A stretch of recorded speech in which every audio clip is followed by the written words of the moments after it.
On my journey to healing as a mom and finding happiness in my day to day, I've learned that habits is a huge part of it.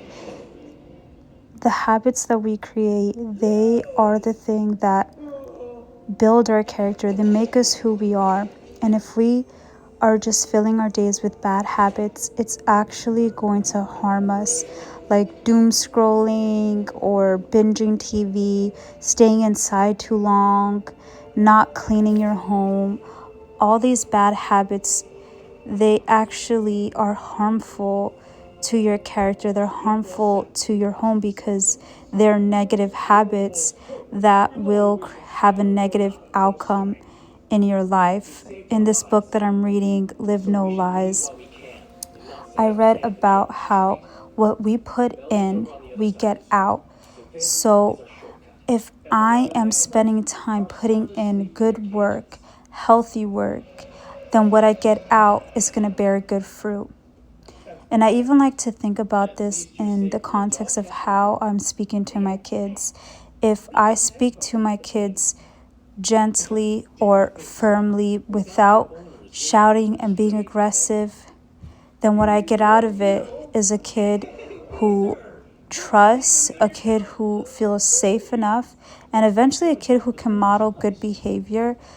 That's something that I really want to work on, is getting in the habit of doing things that are healthy for my home, from how I maintain my home to the habits that I do for myself, like exercise or reading or writing in a journal, going out with my kids more, and most importantly, enjoying cooking and cleaning for my children, creating these habits, these healthy, good habits for my home. The output that I will get will be good food. I'm going to have a clean home. I'm going to have a healthy home. I'm going to have a well-functioning home.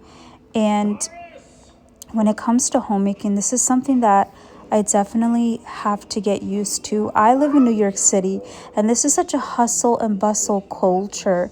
I mean, everybody is working because they want to live this lavish New York lifestyle where they're eating at all the amazing restaurants here, or even just specifically where I live. I live in the Bronx, where there's not a lot of homemaking because both parents have to go to work, because they don't have a job that you're able to pay for your rent. So like they can't live just off of one income. They have to live off of two because New York City is expensive.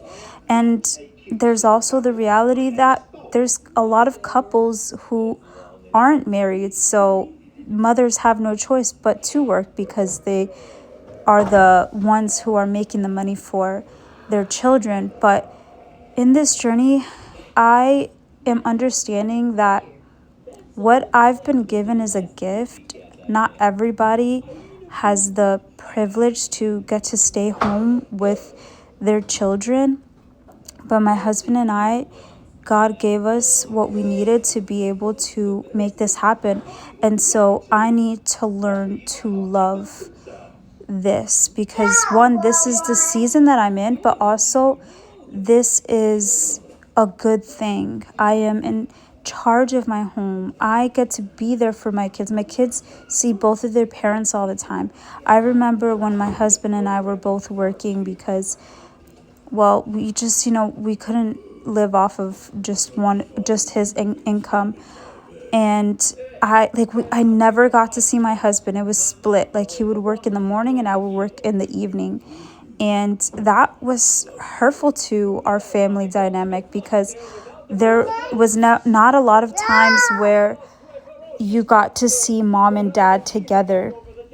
But now, since my husband had gotten a promotion to be a manager at his store, now our kids get to see mom and dad together, and I get to be home with my family, and it is a blessing. It really is. But I think you can get lost in the difficulties that come with it, taking care of your kids, managing your home, keeping it clean, being the one that's in charge of making sure everybody's fed. It can feel like a lot of pressure at times, And it can also feel like this repetitive thing that you're always cleaning, you're always cooking, you never have time to just sit and be by yourself. But something that I'm also learning is choosing to change the way that I'm thinking about something. It's literally a psychological thing. You learn about how our brain is wired. Like in our brain, they fire up in things that we think and in the ways that we act. They fire up when we're confronted with a similar situation, or when we see something, it fires up in the way that we usually think and act. And so I've just had to learn how to change my thoughts, instead of thinking I'm too tired to clean, or I don't want to cook, or I cannot deal with my kid's tantrum. I have to change the way that I'm thinking, and journaling is a big part of this journey for me. Just writing down the thought and changing it into a more healthy thought. And this is even biblical. Like it says to be transformed by the renewing of your mind. It's important to do this all the time. Every time you're confronted with a situation that triggers the wrong thought or response or action, make sure that you think the right thought and do this repetitively, because then what happens is your brain starts to wire this new way of thinking, this new way of responding and acting.